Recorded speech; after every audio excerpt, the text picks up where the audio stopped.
रूस और यूक्रेन की जंग का नया केंद्र क्रीमिया बन चुका है, जहां यूक्रेन लगातार ताबड़तोड़ हमले कर रहा है। कभी ड्रोन तो कभी मिसाइल दागकर रूस को चुनौती दे रहा है। इस अग्रेशन का कारण समझ में आता है। इससे पहले ही प्रेसिडेंट जेलेंस्की ने विदेश दौरा किया और लौटकर क्रीमिया के शहरों को दहला दिया। देखिए ये वर्ल्ड एक्सप्लोसिव रिपोर्ट।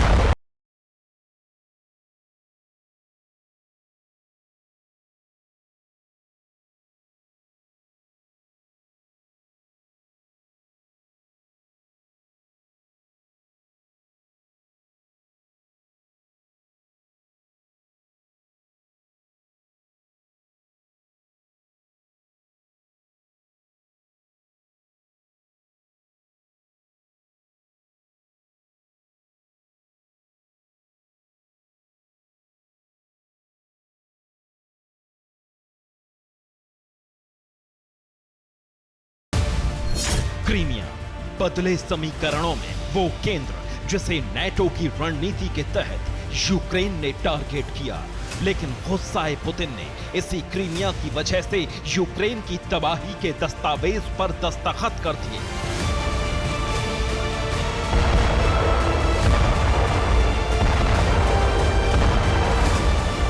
ड्रोन से अटैक और ये धमाके क्रीमिया में ही दर्ज हो रहे हैं।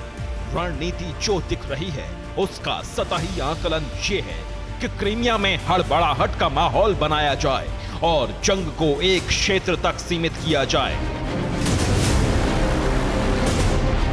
लेकिन सच ये है कि इस रणनीति का दायरा बहुत व्यापक है, जिसका सबूत है विदेश दौरे से लौटे जेलेंस्की का पहला ऑर्डर क्रीमिया पर ही हमले का था। लेकिन इस बार ऑर्डर में मददगारों से मिला भरोसा भी शामिल है, यानी भविष्य का संदेश बिल्कुल साफ है।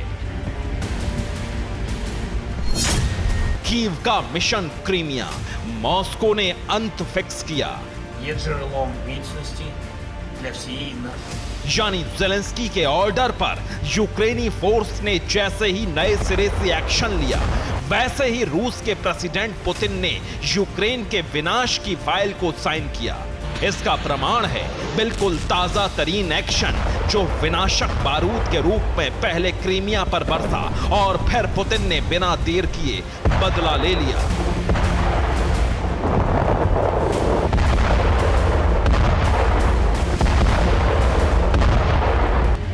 यानी इस पूरी हलचल में जो दर्ज हुआ वो सिर्फ drone attack, anti drone electronic war system, missile और रॉकेट का एक्शन था। अब रिपोर्ट के अनुसार पूरा एक्शन जानिए। 7 मई की रात यूक्रेन ने क्रीमिया को टारगेट किया। यूक्रेन ने 10 आत्मघाती ड्रोन क्रीमिया पर लॉन्च किए। हालांकि रूस के एयर डिफेंस सिस्टम ने ड्रोन्स डिटेक्ट कर लिए। इलेक्ट्रॉनिक वार सिस्टम ने भी यूक्रेनी ड्रोन्स को टारगेट पर लिया।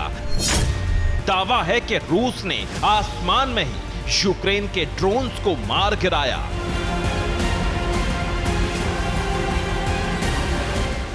और ये दावा किया है सेवास्तोपोल के गवर्नर मिखाइल रज़वोजाहेव ने, जिन्होंने पूरी रिपोर्ट सार्वजनिक की।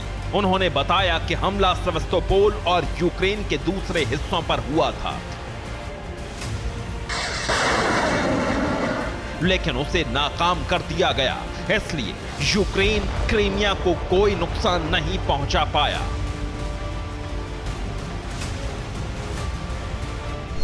यूक्रेन पिछले 8 दिनों से सबसे ज्यादा हमले रूस और क्रीमिया के अंदरूनी इलाकों में ड्रोन से कर रहा है, और इसमें सबसे ज्यादा नुकसान ऑयल डिपो को हो रहा है। अनुमान है कि नए ड्रोन हमले में भी टारगेट ऑयल डिपो ही होंगे, लेकिन कुछ ड्रोन ऐसे क्षेत्र पर भी गिरे हैं जहां से रूस की अर्थव्यवस्था का ताल्लुक नहीं।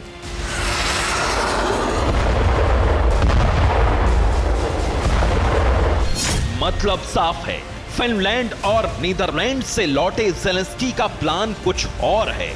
अब सिर्फ रूस को आर्थिक रूप से नुकसान पहुंचाना या जंग के लिए जरूरी ऑयल के डिपो तबाह करने तक उनकी रणनीति सीमित नहीं है, बल्कि पूरी जंग का केंद्र क्रीमिया को बनाकर काला सागर तक रूस को एक क्षेत्र विशेष तक समेटना यूक्रेन का अब मकसद बन चुका है। लेकिन पुतिन पहले ही ऐलान कर चुके हैं कि क्रीमिया पर हमले का मतलब रूस पर हमला है और इसका बदला लेना रूस जानता है।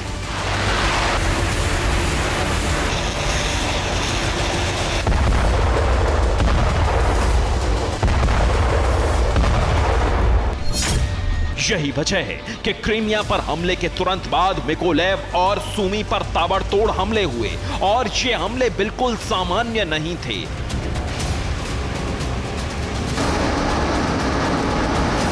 क्योंकि मिकोलेव को निशाना बनाया था रूस के strategic missile carrier and bomber Tu-22M3 ने, जो काला सागर में रूस के समुद्री बेड़े की सुरक्षा के लिए तैनात था।